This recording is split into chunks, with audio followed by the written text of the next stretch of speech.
অর্থাৎ অভিযোগ পাল্টা অভিযোগ, সকাল গড়িয়ে সন্ধে এখনো উত্তেজনা রয়েছে সিইও দপ্তরের সামনে। সরাসরি কথা বলবো, আমাদের সঙ্গে রয়েছেন আমাদের অপর প্রতিনিধি রুমা পাল। রুমা, ফর্ম 6 কে ঘিরে কেন এত বিতর্ক?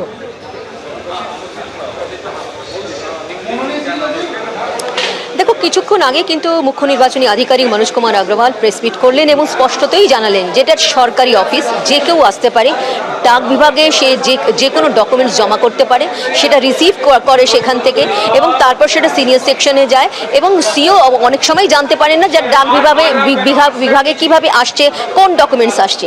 এবং সেক্ষেত্রে জানিয়ে রাখি, সব ক্ষেত্রে ফর্ম 6 নিয়ে যে এই বিভ্রান্তি তৈরি হয়েছে, প্রথম কথা হচ্ছে যে ফার্স্ট ফেজ ইলেকশনে যে লাস্ট ডেট অফ নমিনেশন হচ্ছে 6 এপ্রিল, অর্থাৎ 27 তারিখ পর্যন্ত কিন্তু ফর্ম 6 যারা দেবেন তাদেরটাই কিন্তু এই ভোটের জন্য ইনক্লুড হবে।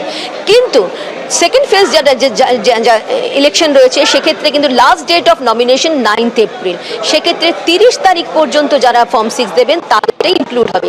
এর পরে যারাই দেবেন সেটা কিন্তু এই ভোটের জন্য হবে না, এটা কিন্তু তিনি স্পষ্টই জানালেন। একদম একদম ফর্ম 6 নিয়ে তৃণমূলের যেটা অভিযোগ সেটা খারিজ করে দিয়েছে সিইও দপ্তর। ধন্যবাদ তোমায়। রাজ্য সরকারের সমর্থন আছে বলে কোনোভাবেই এই যে আবেদনের পরিধি সেটা পেরোতে পারে না মামলাকারী, কড়া বার্তা দিল আজকে হাইকোর্ট। আমরা সেই কথাই আপনাদের জানাচ্ছি যে বার্তা দিল আজকে হাইকোর্ট, রাজ্য সরকারের সমর্থন ও আবেদনকারীর যুক্তিকে জোরালো করছে না। কথা বলবো অতনু হালদার, আমাদের প্রতিনিধি আমাদের সঙ্গে রয়েছেন। অতনু, জোড়া মামলা খারিজ করে আজকে প্রধান বিচারপতির ডিভিশন বেঞ্চ কি জানালো?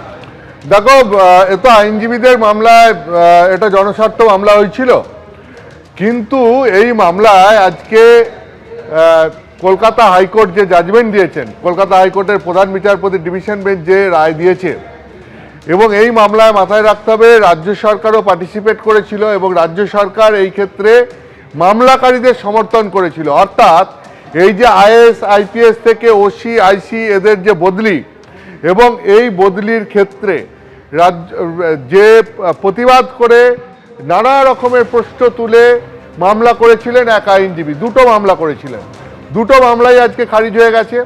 এবং নির্বাচন কমিশন যে এইভাবে বদলি করছে তার বিরুদ্ধে যে মামলা করা হয়েছিল তাতে মামলাকারীদের সমর্থন জানিয়েছিল রাজ্য সরকার। রাজ্য সরকার এই মামলায় মামলাকারীদের সমর্থন জানায়। আজকে জাজমেন্টে রাজ্য সরকারকেও রীতিমতো সমালোচনা করা হয়েছে। যে রায়ে কি বলেছে, রায়ে বলা হয়েছে যে এই যে রাজ্য সরকার সমর্থন করেছিল এক্ষেত্রে মামলাকারীকে, এতে মামলাকারীর কোনো লাভ হয়নি। অর্থাৎ মামলাকারীর যে যুক্তি বা তার যে দাবি, রাজ্য সরকারের এই সমর্থন সেই যুক্তি বা দাবিকে আরো জোরদার করেনি।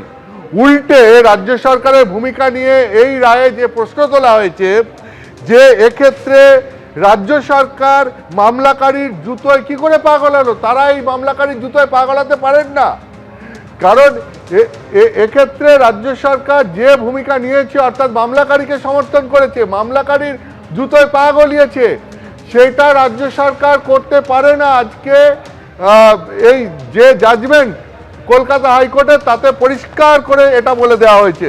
ফলে এটা শুধুমাত্র যে মামলাকারী এই নির্বাচন কমিশনের এই এত অফিসার বদলির সিদ্ধান্তের বিরুদ্ধে মামলা করেছিলেন, এটা তার পক্ষে যেমন ধাক্কা, এটা কিন্তু একই সঙ্গে রাজ্য সরকারের পক্ষেও একটা ধাক্কা।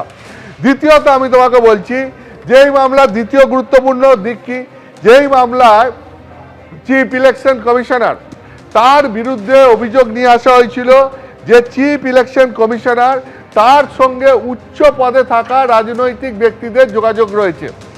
কিন্তু এই যে জ্ঞানেশ কুমারের বিরুদ্ধে অভিযোগ নিয়ে আসা হলো, সেখানে কলকাতা হাইকোর্ট বলছে মামলাকারীরা অভিযোগ করেছেন ঠিকই, এটা একেবারে মৌখিক অভিযোগ, তারা তাদের যে দাবি সেই দাবির সপক্ষে কোনো প্রমাণ দাখিল করতে পারেননি।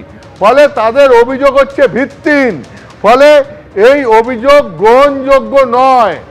এটাও আজকে কলকাতা হাইকোর্ট স্পষ্ট করে দিয়েছে।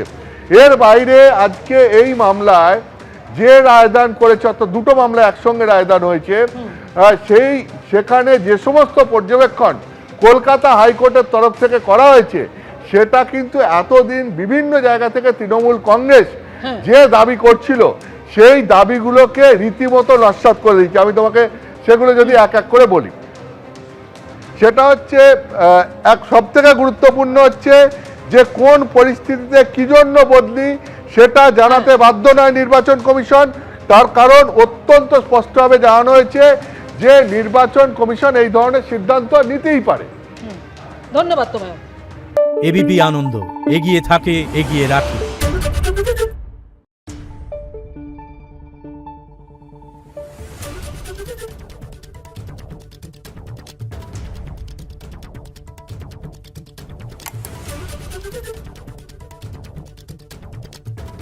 Thank you.